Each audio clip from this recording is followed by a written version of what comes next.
The Irish poet William Butler Yeats began his poem titled The Second Coming with these lines. Turning and turning in the widening gyre, the falcon cannot hear the falconer. Things fall apart, the center cannot hold. Mere anarchy is loosed upon the world, the blood-dimmed tide is loosed, and everywhere the ceremony of innocence is drowned. The best lack all conviction, while the worst are full of passionate intensity. Today I'm going to talk about nature poetry and prose.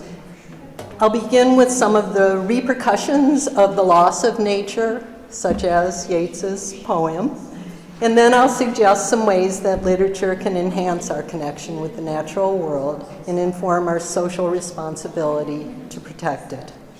I'll also share with you how nature, prose, and poetry have influenced my own literary calligraphy artwork. I'm not sure how well the poems will translate into Czech. I'm concerned that the wordplay or the subtle rhyming schemes will not be conveyed. Takže, váš žadám, abyste udělali napadidi skok.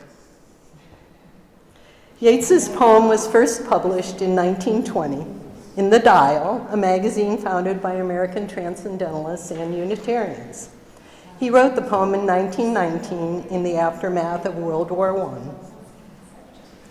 Like many great poems, it's taken on a life of its own and has been used in many different types of art, including my own. And here you see my rendition of the first stanza of Yeats's poem. In order to create this piece, I visited a falconer in West Virginia, where I had the opportunity to study his birds up close. In 2017, when I began working on the art, the world once again seemed out of balance, losing its center. The opening lines to Yeats's poem seemed as relevant as they did 100 years ago. To me, they speak of the human connection to nature, symbolized by the falcon, and what happens when this connection is broken, when the falcon cannot hear the falconer. Today we are witnessing some of the effects of this loss of connection with nature. The natural world is under threat. The use of fossil fuels, the methods of food production, and overconsumption of global resources have contributed to climate change and to significant global inequality. Rarely does a day go by when one does not read or hear of dire warnings about climate change, environmental catastrophes, and other ecological concerns such as endangered species.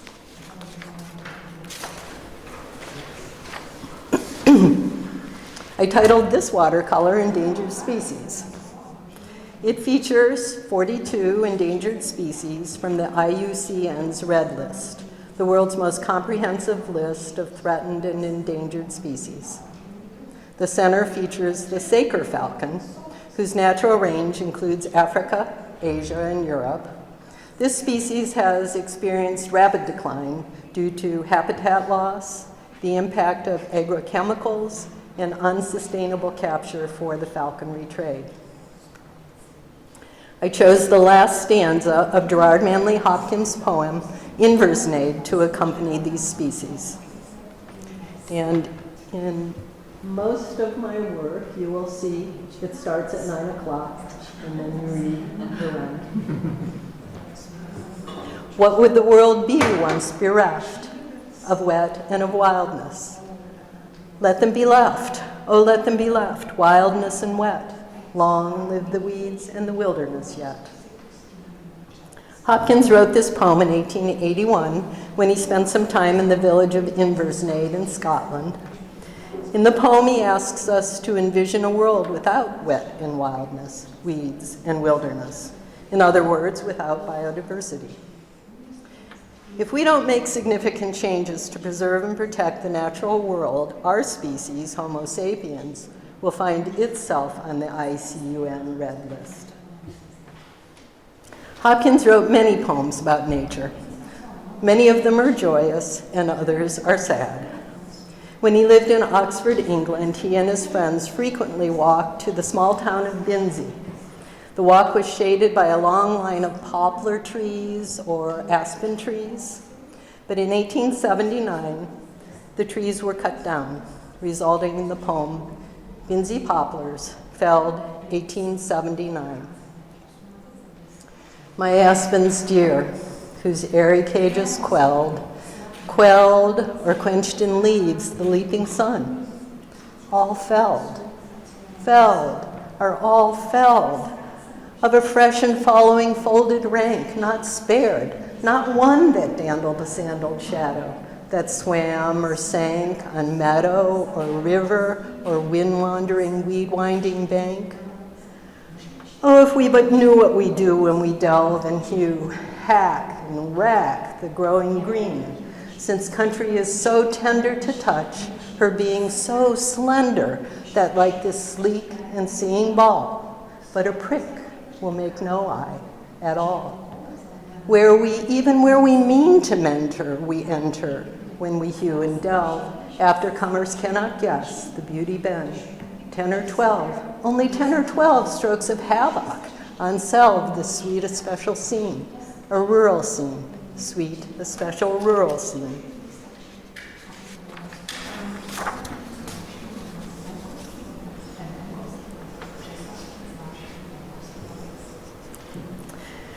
I don't mean to make you sad. So take a deep breath and let's listen to the falcon.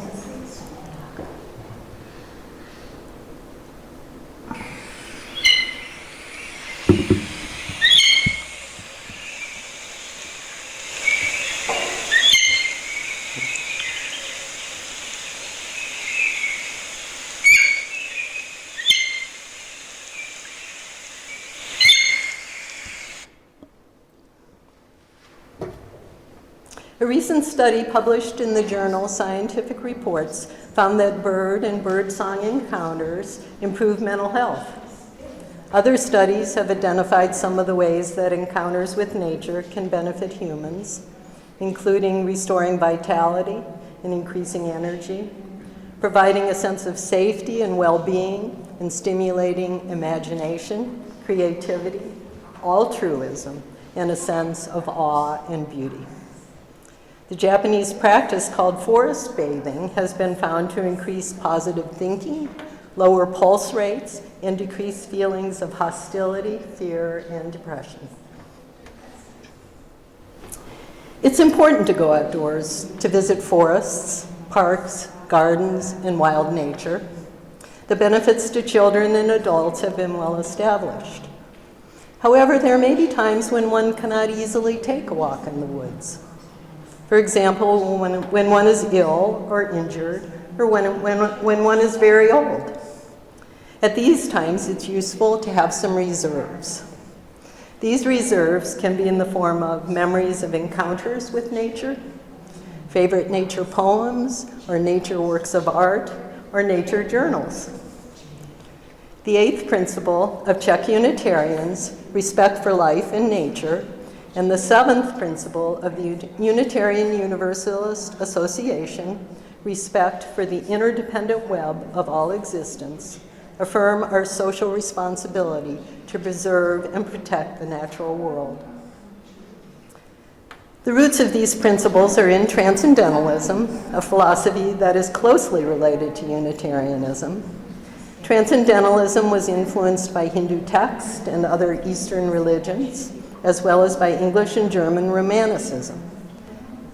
The 18th century German scientist and explorer Alexander von Humboldt was one of the first to scientifically explain how everything is interconnected. Emerson, Thoreau, Whitman, Wordsworth, and many others read and were influenced by Humboldt. When Emerson toured Europe in 1833, as Nicole has fortunately laid the background already, he met Wordsworth, one of the central figures of the Romantic movement. Wordsworth wrote many poems about the human relationship with nature, where he describes how nature elicits noble and elevated thoughts and helps individuals overcome difficulty, loneliness, and pain. Figure 3? Okay. Wordsworth emphasized how the memory of encounters with nature can benefit individuals. In his poem, Tintern Abbey, he begins by recalling an earlier visit 5 years previously and reports his delight to once again repose under the sycamore tree. He goes on to describe his encounters in detail, writing that nature is the language of the sense, the anchor of the purest thoughts, the nurse, the guide, the guardian of heart and soul. In my artwork, I have included only a few of the lines written above Tintern Abbey, and I used the leaves of the sycamore to illustrate the poem. In another Wordsworth poem, I Wandered Lonely as a Cloud, the poet starts out lonely, but suddenly sees a host of golden daffodils fluttering and dancing in the breeze. In the moment, the poet thought little what wealth the show had brought, but came to realize how oft, when on my couch I lie in vacant or in pensive mood, they flash upon that inward eye, which is the bliss of solitude. And then my heart with pleasure fills and dances with the daffodils. Written in 1804, this poem was inspired by a walk in the Lake District that William took with his sister Dorothy, who described the scene of dancing daffodils in her Grassmere journal. In the final stanza, Wordsworth identified one of the benefits of such natural encounters when a memory of nature flashes in the mind and fills the heart with pleasure. For the poet and the reader, the poem itself serves as a proxy.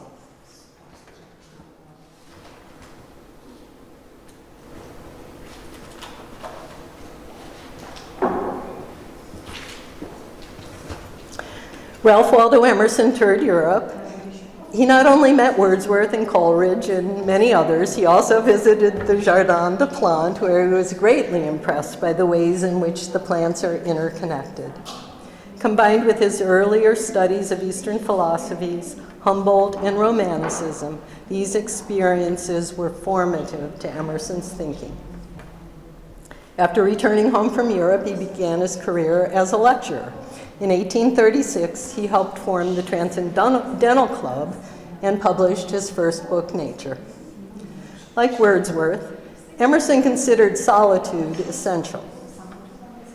He began Nature with these lines: "To go into solitude, a man needs to retire as much from his chamber as from society. I'm not solitary whilst I read and write, though nobody is with me. But if a man would be alone, let him look at the stars." Later in the same essay, Emerson wrote one of his most famous passages: "In the woods we return to reason and faith. There I feel that nothing can befall me in life, no disgrace, no calamity which nature cannot repair. Standing on the bare ground, my head bathed by the blithe air and uplifted into infinite space, all mean egotism vanishes. I become a transparent eyeball. I am nothing. I see all. The currents of the universal being circulate through me." Here Emerson described the transcendental experience of becoming one with nature and the whole of creation. From the very beginning, this metaphor has captured the imagination of artists. Christopher Pierce Cronch, who like Emerson had been a Unitarian minister, made this illustration of Emerson as a transparent eyeball. And these days, Cronch's depiction is a popular tattoo image. I too have included Emerson's description of the transparent eyeball in this piece titled "The Spirit Sports with Time." And so my transparent eyeball quote is up here, but you see there's a lot going on. A very lot going on. It's kind of a medley of passages from nature, the Oversoul, and circles, or Emerson's greatest hits. In his essay Circles, Emerson pays homage to this archetypal first of forms, writing, "The eye is the first circle. The horizon which it forms is the second, and throughout nature this primary figure is repeated without end." When I first started creating my literary calligraphy artwork, I knew that they would be in the form of the circle squared, or mandala, which is a Sanskrit word for circle. Mandalas are ancient and universal. In various spiritual traditions, they are used as meditation devices to focus attention and to create a spiritual space. Emerson has influenced many thinkers, writers, and artists, including me, encouraging individuals to trust their intuition, to find their own voice, to be self-reliant, to explore the method of nature, emphasizing the importance of solitude. Perhaps no writer has taken to solitude more than Emily Dickinson, who lived much of her life in semi-seclusion in Amherst, Massachusetts. In her poem, "Hope is the Thing with Feathers," Dickinson used the physical qualities of a bird to depict the spiritual qualities of hope. Hope is the thing with feathers that perches in the soul and sings the tune without the words and never stops at all. And sweetest in the gale is heard, and sore must be the storm that could abash the little bird that kept so many warm. I've heard it in the chillest land and on the strangest sea, yet never in extremity it asked a crumb of me. Hope is pure song, pure feeling, a feeling that is sweetest when things get tough. When life becomes difficult, hope continues singing throughout the chaos. Even in the coldest places or in the most adverse conditions, hope, like feathers, gives warmth and strength and never asks anything in return. Dickinson's own connection with nature informed her creativity and allowed her to use tangible qualities to describe the intangible. In this poem, she describes the bird, but doesn't say what bird. Of course, the bird's a metaphor, and not necessarily a specific bird, but as an artist illustrating the poem, I tried to identify the bird, using clues from the poem as well as from Dickinson's life and from her letters. I ultimately chose the song sparrow because it is a small songbird, a perching bird, and a year-round resident of North America. Dickinson mentioned song sparrows in her correspondence and was familiar with the species, Melospiza melodia. Like Dickinson, Walt Whitman was influenced by Romantic and Transcendentalist writers, particularly Emerson, about whom Whitman wrote, "I was simmering, simmering, simmering. Emerson brought me to a boil." Best known for Leaves of Grass, first published in 1855, Whitman spent most of his professional life revising his collection of poems. The first edition of Leaves of Grass had 12 poems. The last edition had more than 400. In his poem, Warble for Lilac Time, he, like Dickinson, evoked the bird's song, or warble, with the opening line, "Warble me now for joy of lilac time, returning in reminiscence. Sort me, O tongue and lips, for nature's sake, souvenirs of earliest summer." Here, Whitman reminds us that our experiences in nature become souvenirs that allow us to return in reminiscence, even as his poem returns us to the joy of lilac time. Whitman titled his journal Specimen Days and Collect. And in my watercolor, I use these lines from Whitman's journal. "This has been and is yet a great season for wildflowers. Oceans of them line the roads through the woods, border the edges of the water runlets, grow along old fences, and are scattered in profusion over the fields. All is peace here.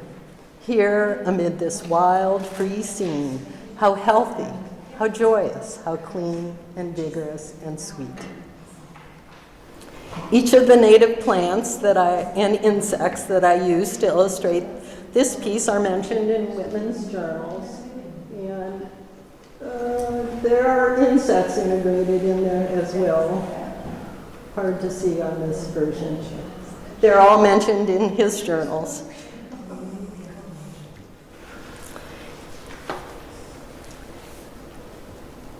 When Whitman returned home from the American Civil War, he retreated to nature to heal his body and his spirit. He found peace, health, and joy among wild nature and recorded his return to health in his journal, writing, "Shall I tell you, reader, to what I attribute my already much restored health? Last summer, I found a particularly secluded little dell off one side by my creek. Never before did I get so close to nature. Never before did she come so close to me." Whitman's journal is a small volume compared with the journals of Emerson and Thoreau. Emerson's journals contain more than 3 million words, and Thoreau's about 2 million. Emerson considered his journal his savings bank, while Thoreau referred to his as a nest egg. Some scholars think that Thoreau's journals are as much a masterpiece as Walden, and I agree. I encourage all of you to read these journals and add them to your savings bank or nest egg. After graduating from Harvard, Thoreau returned home to Concord, Massachusetts, where he met Emerson. On October 22nd, 1837, Emerson asked Thoreau, "What are you doing now? Do you keep a journal?" On that same day, Thoreau began his journal, writing, "So I make my first entry today," and under the subtitle Solitude, he wrote, "To be alone, I find it necessary to escape the present. I avoid myself." Emerson and Thoreau wrote about each other in their journals, often commenting on their conversations or frequent walks together. For example, in an entry from 1856, Emerson wrote, "Yesterday to the Sawbrook Mill with Henry. He was in search of yellow violets, and having found his flowers, he drew out of his breast pocket his diary and read the names of all the plants that should bloom on this day, 20 May, whereof he keeps account as a banker when his notes fall due. He thinks he could tell by the flowers what day of the month it is within 2 days." Indeed, Thoreau's journals are so thorough that scientists today are using them to study climate change.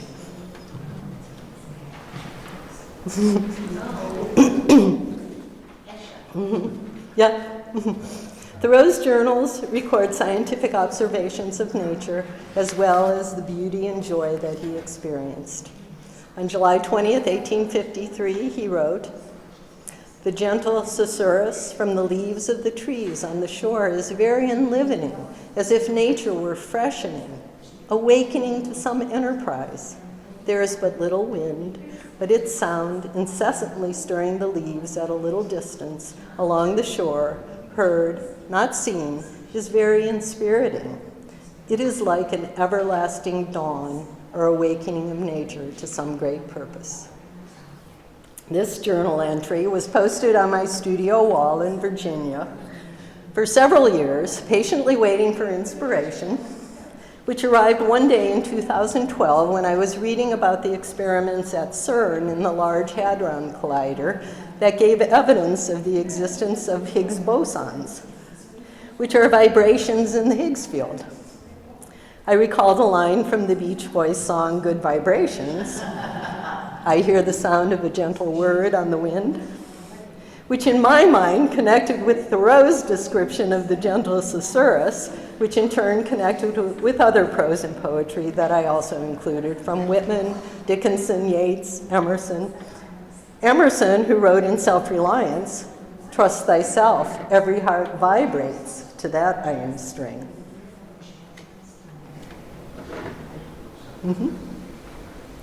In another artwork, The Language of Wildflowers, I use these entries from Thoreau's journal.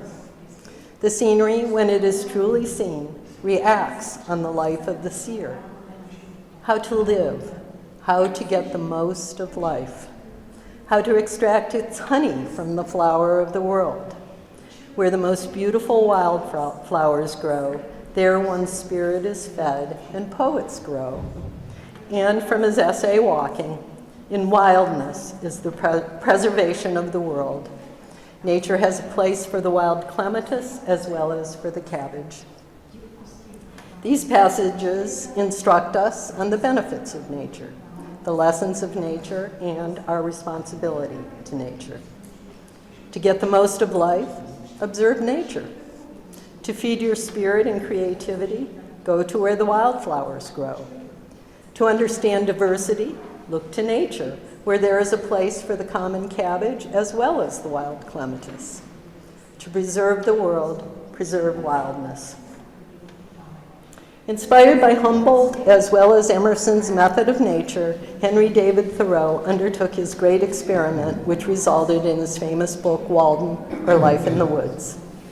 Walden is the story of self-reliance, of simple living, of respect and appreciation of nature, and of the change of seasons. His story illustrates how a person can remain attuned to nature and avoid the traps of wealth, greed, competition, and possessions. In the chapter titled Where I Lived and What I Lived For, Thoreau wrote, I went to the woods because I wished to live deliberately, to front only the essential facts of life and see if I could not learn what it had to teach, and not, when I came to die, discover that I had not lived. Thoreau's idea to live deliberately made a huge impact on me. Huge. And it's also impacted many other people. Living deliberately manifests in a variety of ways. Close observation of nature and attention to detail are fundamental, as is solitude. He devoted an entire chapter of Walden to solitude. The first chapter of Walden is titled Economy, and is as much about how to budget one's finances as it is about how to budget one's spirit. Thoreau knew that the word economy is from the Greek words meaning house and to manage, and wrote about putting one's house in order by putting oneself in order. To live deliberately means to examine the everyday choices we make and how they impact oneself, other people, and the natural world. For Thoreau, living deliberately also meant improving the nick of time. I will show you here. This quote is the nick of time. He wrote, in any weather, at any hour of the day or night, I have been anxious to improve the nick of time and notch it on my stick too, to stand on the meeting of two eternities, the past and future, which is precisely the present moment, to toe that line. If you visit the Thoreau room at the Concord Museum, you will see Thoreau's notched stick. You can also see how simply he lived, which is another aspect of living deliberately.